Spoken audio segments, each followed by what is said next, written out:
அணியில் பேசுவதற்காக ஷாவுல் கபீர் அவருடைய மகள் ஜமால் ஐஷா.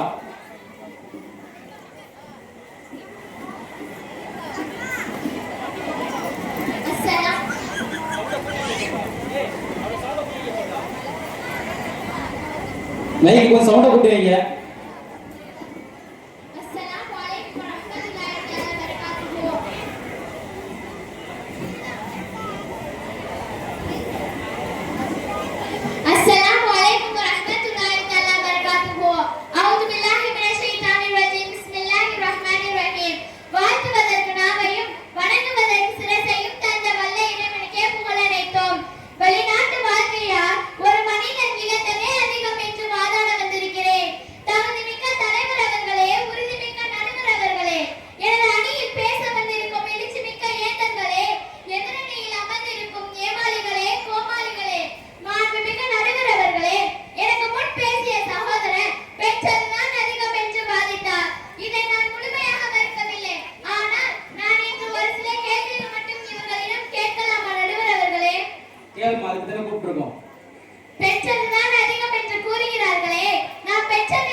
சரின்னு ஒரு ஒரு ஒருத்தருக்கு குடும்பத்துல ஒரு 2 வாரம் கழிச்சு ஃபோன் பண்ணா, என்னப்பா வெளிநாடு போனோட எங்களெல்லாம் மறந்துட்ட போலன்னு சொல்லுவாங்க. அதுக்கும் இங்க இருந்து சிரிச்சுக்கிட்டே பதில் சொல்லணும். மனதில் உள்ள கவலையை மறைத்து, காயங்களை மறைத்து, அவர்கள் ஊராருக்கு ஆனந்தம் தருவதற்காக சிரிக்க வேண்டும். இதற்கு தான் சொல்கிறேன் மாண்புமிகு நடுவர் அவர்களே. வெளிநாடு வீடு கொடுத்திருக்கலாம், கல்வி கொடுத்திருக்கலாம், ஆனால் வாழ்க்கையை வாழ்வதற்கான நேரத்தை திருடி கொண்டது. அதனால் உன்னுடைய தீர்மானத்தை தெளிவாக கூறுகிறேன். வெளிநாட்டு வாழ்க்கையால் நாம் பெற்றதை விட இழந்ததே அதிகம். ஏனென்றால் பணம் மீண்டும் வரும், கடந்து போன உறவுகளின் நேரம் ஒருபோதும் திரும்ப வராது என்று உறுதிபட கூறி அமர்கிறேன். அஸ்ஸலாமு அலைக்கும் வரஹ்மத்துல்லாஹி தஆலா பரகாத்துஹு. வலைக்கும் ஸலாம் வரஹ்மத்துல்லாஹி வபரகாத்துஹு. அன்மையானவர்களே, காசு பணம் எப்ப வேண்டுமானாலும் வரலாம், ஆனால் இழந்து போன நேரம் திரும்ப வராது.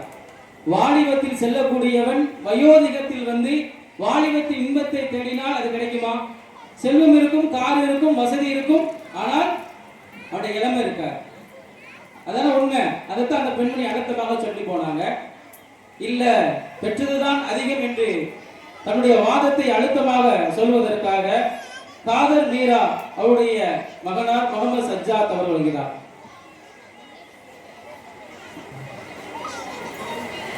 அஸ்ஸலாமு அலைக்கும் வரஹ்மத்துல்லாஹி தஆலா பரகாத்துஹு. அவுது பில்லாஹி மினஷ் ஷைத்தானிர் ரஜீம். பிஸ்மில்லாஹிர் ரஹ்மானிர் ரஹீம். அருமையான பெரியவர்களே, பொறுமையான தாய்மார்களே, தனிக்காட்டு ராஜாவாக அமர்ந்திருக்கும் சிங்கமே, மரியாதைக்குரிய நடுவர் அவர்களே, சபீல் ஜன்னா மதரசாவில் பயிலும் சிங்க குட்டிகளே, தங்க கட்டிகளே, என் அணியின் சகோதரர் நபீஸ் பெற்றதர் என்று எவ்வளவு பேசியும் இவர்கள் ஏற்றுக்கொள்ளவில்லை என்று சொன்னால் இவர்கள் என்ன சொல்வது? வெளிநாட்டு வாழ்க்கையால் நாங்கள் இழந்ததை மறுக்கவில்லை, ஆனால் பெற்றேர்கள் என்றுதான் நாங்கள் சொல்கிறோம். என் எதிர் பேச்சாளர் மிக வலிமையாக பேசினார். அவர் சொன்ன ஒவ்வொரு வழியும் பொய்யில்லை. ஆனால் நான் இன்று ஒரு முக்கியமான உண்மையை நினைவுட்டு வந்திருக்கிறேன். வழி இருப்பதால் அந்த பாதை தவறாகி விடாது. ஏனென்றால் இந்த உலகில் வழி இல்லாமல் எந்த உயர்வும் இஸ்லாமிய வரலாற்றில் இல்லை. நாம் நேரத்தை இழந்தோம், அது உண்மைதான். ஆனால் அந்த நேரம் இருந்திருந்தால் வாழ்க்கை நிமிர்ந்திருக்குமா? பல வீடுகளில், பல குடும்பங்களில் ஆண்கள் வீட்டில் இருந்தும் சண்டையால், கடனால், அவமானத்தால் உடனே நாம் பார்க்கிறோம். ஆனால் வெளிநாடு பலருக்கு குடும்ப ஒற்றுமையாக இருப்பதற்கான அடிப்படை நிலையை உருவாக்குகிறது. எனக்கு முன் பேசிய என் எதிர் அணி சகோதரி அது யாக்கூப் அலைஹிஸ்ஸலாம் அவர்களின் வழியை பற்றி சொன்னார். ஆம், நானும் அதை ஏற்றுக்கொள்கிறேன். ஆனால் அவர்களுடைய அழுகை, அவர்களுடைய கண்ணீர், அவர்களுடைய வழி எல்லாம் நபி யூசுப் அலைஹிஸ்ஸலாம் அவர்களை ஒரு நபியாக, ஒரு ஆட்சியாளராக உயர்வதற்கான பாதை இல்லையா? இஸ்லாமிய வரலாறு ஒரே ஒரு விஷயத்தை தெளிவாக சொல்கிறது. பிரிவு எப்போதும் இழப்பு அல்ல, சில நேரங்களில் அது உயர்வின் வாசல். என் எதிரனே இன்னொரு வாராக பண்ணிவிட்டார். இப்ராஹிம் அலைஹிஸ்ஸலாம் அவர்கள் அன்னை ஹாஜரா அம்மையாரையும் இஸ்மாயில் அலைஹிஸ்ஸலாம் அவர்களையும் பாலைவனத்தில் விட்டு சென்றார்கள். அது தங்கள் சுகத்துக்காக நடுவர்களே, அதுதான் இல்லை. ஆனால் அது நம்முடைய உணர்ச்சியால் பார்த்தால் கொடூரம். ஆனால் அதோட விளைவு என்னென்ன தெரியுமா நடுவர்களே? மக்கா உருவானது, காபா எழுந்தது, ஜம்ஜம் கீழே உருவானது, உம்மத்து உருவானது. ஆனால் இது ஒரு ஆண் தன் குடும்பத்தை வறுமை என்னும் பாலைவனத்தில் விடாமல் உழைப்புக்காக ஒவ்வொரு ஆண் பயணம் செய்கிறான். இந்த தியாகத்தையும் நாம் அதே கொண்டு பார்க்க வேண்டாமா? தந்தை வீட்டில் இல்லை, ஆனால் அவர் அனுப்பிய உழைப்பு, அவர் செய்த தியாகம், அவர் எடுத்த பொறுப்பு, ஒரு குழந்தைக்கு அப்பா என்பது உடன்பு, ஒரு குழந்தைக்கு அத்தா என்பது உடன்பு மட்டுமல்ல, அவன் எதிர்காலத்தை பாதுகாக்க வைத்தான். மேலும் சொன்னார் நடுவர் அவர்களே, சகாபாக்கள் பயணம் செய்தார்கள், நாடு கடந்தார்கள். அவர் சொல்லுங்கள் உண்மைதான் நடுவர்களே. சகாபாக்கள் பசி அனுபவித்தார்கள், தனிமை அனுபவித்தார்கள். ஆனால் அந்த பயணம் மதீனாவின் பொருளாதாரத்தை உயர்த்தியது, நம் உம்மத்தை கண்ணியமான உம்மத்தாக்கியது. இன்று வெளிநாட்டில் இருக்கும் அதே மாதிரிதான். பெண்கள் கஷ்டப்பட்டார்கள், ஆனால் இந்த கஷ்டம் பல பெண்களை வலிமையானவர்களாக, தீர்மானம் எடுக்கக்கூடியவர்களாக, குடும்பத்தை கைத்தற்றக்கூடியவர்களாக மாற்றியது. இஸ்லாமிய வரலாற்றில் ஹாஜர் அலைஹிஸ்ஸலாம் அவர்கள் தனியாக ஓடிய சஃபா மர்வா மலை விவாதத்தானது. தனியில் எப்போதும் தோல்வி அல்ல, சிரிப்பு மட்டும்தான் வாழ்க்கையா, சுகம் மட்டும்தான் வாழ்க்கையா? நடுவர்களே, இல்ல நடுவர்களே, அழகாக எடுத்து சொல்கிறது. பொறுப்பை நிறைவேற்றுவதும் ஒரு உயர்ந்த வாழ்க்கை தான். நபி ஸல்லல்லாஹு அலைஹி வஸல்லம் அவர்கள் சொன்னார்கள், ஹைருக்கும் லியாஹிஹி, உங்களில் சிறந்தவர் தன் குடும்பத்தின் பொறுப்பை சிறப்பாக நிறைவேற்றுபவர். இந்த பொறுப்பை வெளிநாட்டு உழைப்பில் எத்தனை பேர் நிறைவேற்றுவது நடுவர்களே?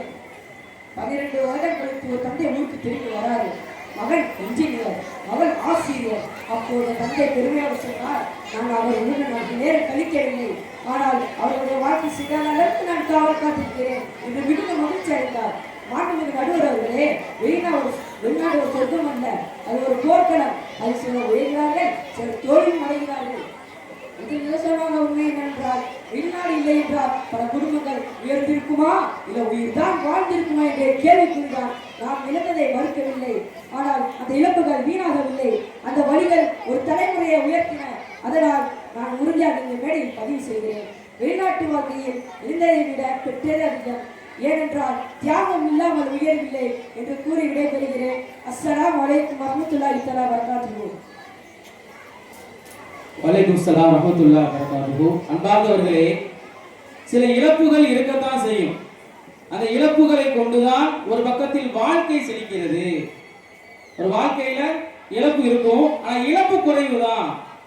ஆனா நம்ம பெற்றது அதிகம் அப்படிங்கிறத என்ன செஞ்சிருக்காரு, சொல்லிட்டு போயிருக்காரு. இந்த பக்கத்துல அதெல்லாம் இல்லைங்க, இழந்ததுதான் அதிகம் என்கின்ற கருத்தை ஆழமாக பதிவு செய்வதற்காக ஜெயினுல் ஆபுதீன் அவருடைய மகள் ஜே ரிஃப்கா. அஸ்ஸலாமு அலைக்கும் வரஹ்மத்துல்லாஹி தஆலா வபரகாத்துஹு. அஊது பில்லாஹி மினஷ் ஷைத்தானிர் ரஜீம். பிஸ்மில்லாஹிர் ரஹ்மானிர் ரஹீம். நோக்கும் இடமெல்லாம் நீக்கும் வர நிறைந்திருக்கும் ஏகன் அல்லாஹ்வை ஏற்றி போற்றி என் உரையை துவங்குகிறேன். ஏற்றி மிக ஸலவாத்தும் ஸலாமும் ஏகன் நபி ஸல்லல்லாஹு அலைஹி வஸல்லம் அவர்களின் மீதும் எழுச்சி மிக்க தோழர்கள் வாஜை மிக்க வழிமாக்கள் மீது உண்டாவதாக. ஆமீன். வெளிநாட்டு வாழ்க்கையால் ஒரு மனிதன் இழந்தது அதிகமா அல்லது பெற்றது அதிகமா என்று பல மணி நேரம் பட்டிமன்றம் நடத்தினால் முடிவுக்கு வர வேண்டும் என்ற அவசியமே இல்லை. ஏனென்றால் ஒவ்வொரு மனிதரும் அழைத்து சொல்வார்கள் பெற்றதை விட இழந்ததை அதிகம் என்று. மாண்புமிகு நடுவர் அவர்களே, மரியாதைக்குரிய சகோதர சகோதரிகளே, இன்றைக்கு இந்த மேடையில் எல்லா தரப்புகளும் பேசிவிட்டனர்.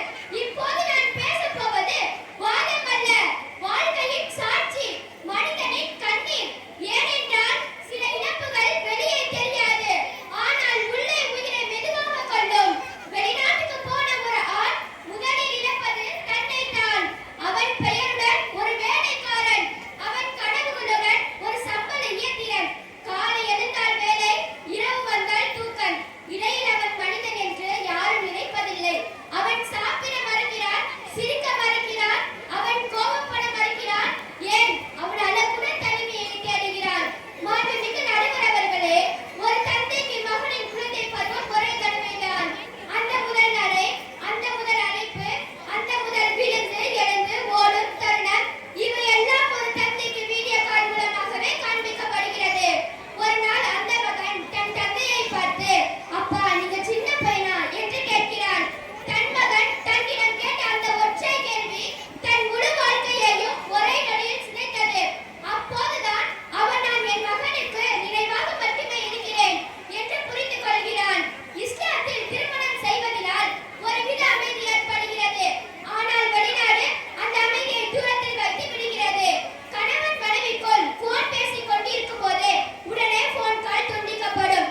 சந்தோஷம் வந்தாலும் பகிர முடியாது. ஒரு நாள் தன் மனைவி சொல்கிறாள், நீங்கள் என் கணவர் தான், ஆனால் நீங்க என் வாழ்க்கையில் இல்ல, ஒரே வீட்டில் இல்ல என்று மனைவி கூறிய அந்த வார்த்தை ஒரு ஆணை உள்ளுக்குள் கொன்று விடுகிறது. வெளிநாட்டு வாழ்க்கையால் அதிகம் இழந்தவள் பெண் தான். ஏனென்றால் அவள் தனியாகவே இருக்க கற்றுக்கொள்கிறாள். அவள் வலிமையானவளாகிறாள். ஆனால் அந்த வலிமை அவள் விரும்பியதல்ல, மாறாக அவள் விரும்பியது தன்னோடு தோள் கொடுக்க, தன்னை அரவணைக்க, தன் மீது அக்கறை செலுத்தக்கூடிய ஒரு துணையைத்தான். ஒரு தாயாக அவள் படும் வேதனை எவ்வளவு தெரியுமா நடுவர் அவர்களே? தன் குழந்தை காய்ச்சலில் அழக்கூடிய அந்த இரவு அவள் குழந்தையை மடியில் வைத்துக் கொண்டு, உன் அப்பா இந்நேரம் இருந்திருந்தால் இப்படி இருந்திருக்குமா, இந்நேரத்தில் உன்னை தூக்கி அரவணைத்திருப்பாரு அப்படின்னு கண்ணீர் மல்க கூறினாள்.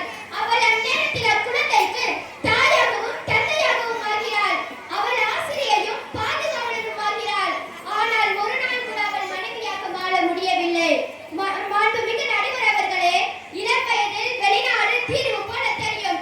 ஆனால் 50 வயதுக்கு பிறகு அது கணக்கு புத்தகமாக மாறும். அவன் சம்பாதித்து விட்டு வீடு திரும்புகிறான். வீடு இருக்கிறது, பணம் இருக்கிறது, ஆனால் அம்மா இல்லை, அப்பா இல்லை, பிள்ளைகள் தூரம். ஒரு நாள் தன்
பிடித்தவர்களின் சிரிப்புக்கும் சிறப்பிற்கும் ஆசைப்பட்டு தன் சிரிப்பை மறந்து வாழும் வாழ்க்கைதான் வெளிநாட்டு வாழ்க்கை.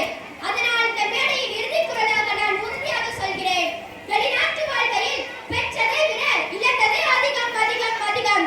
பணம் திரும்ப வரும், வீடு மீண்டும் கட்டலாம், ஆனால் கடந்து போன வாழ்க்கை ஒருபோதும் மீண்டும் வராது என்று கூறி என் உரைக்கு திரையிடுகிறேன்.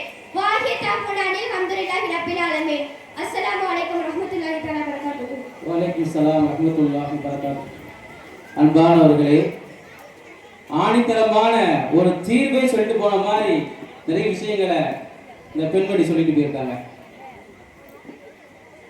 அன்பானவர்களே, எவ்வளவுதான் பெற்றிருந்தாலும் இழந்ததுதான் அதிகம் அப்படின்னு அந்த வாதத்தை முடிச்சிருக்காங்க. அருமையானவர்களே, இன்னைக்கு நமக்கு பொதுவாக நம்முடைய வாழ்க்கை வசதியை பார்க்கிறோம். எவ்வளவோ முன்னேற்றங்கள், பழைய வாழ்க்கையை விட்டு இன்று நம்முடைய வாழ்க்கை தரம் எவ்வளவு உயர்ந்திருக்கு நம்ம யோசிக்கணும். கலர் கலராக சட்டை போடுறதுல இருந்து கார்ல போடுறதுல இருந்து இந்த வாழ்க்கை தரம் உயர்ந்து இருக்குது. இந்த உயர்வெல்லாம் எங்க இருந்து கிடைச்சிச்சு? அன்னைக்கு விவசாயம் பார்த்தோம், அப்பெல்லாம் இல்ல. இப்ப இவ்வளவு உயர்வும் ஏன் அப்படிங்கிற பட்சத்துல வெளிநாட்டு சம்பாத்தியம், டாலர், ரியால் என்று சொல்லக்கூடிய அந்த காசு. அதனால யார் சந்தோஷமா இருக்கிறா? மனைவி விதவிதமா நகை, புடவை, பிள்ளைக்கு உயர் கல்வி, தம்பிக்கு எல்லாம் போனதுனால அவங்க கிடைச்சிச்சு. இதுதான். அப்ப வெளிநாட்டு வாழ்க்கையில பெற்றதுன்னு சொல்லிடலாமா? ஆனா இன்னொரு பக்கத்தில் என்ன அப்படின்னா, இதெல்லாம் பெற்றது யாருங்க? வெளிநாட்டு வாழ்க்கை என்பது சாதாரணது அல்ல. ஒரு ஆண் தன்னுடைய வாழ்க்கையை இழக்குகின்றான், ஆரோக்கியத்தை இழக்குகின்றான், சந்தோஷத்தை இழக்குகின்றான், கனவுகளை இழக்குகின்றான். 60 வயசுக்கு மேல வந்தா கூட எல்லா நிகழ்வும் தன்னுடைய மகளுக்கு திருமணம் முடிச்சு பார்க்கணும்னு நினைக்கிறான். சில ஆணால் வர முடியல, வீடியோ கால்ல பார்க்கறான். தனக்கு குழந்தை பிறக்கணும், அது ஆசையா பார்க்கணும்னு நினைக்கிறான், வீடியோ கால்ல முடிக்கிறான். தன்னுடைய தாய் மரணம் வந்து பார்க்கணும்னு நினைக்கிறான், அது முடியாம போயிடுது.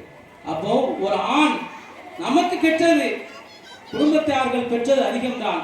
ஆனால் ஒரு ஆணாக அவன் பெற்றதை விட இழந்ததுதான் அதிகம். அவருடைய வாழ்க்கையை ஆயுள எல்லாவற்றையும் இழந்து விட்டான்.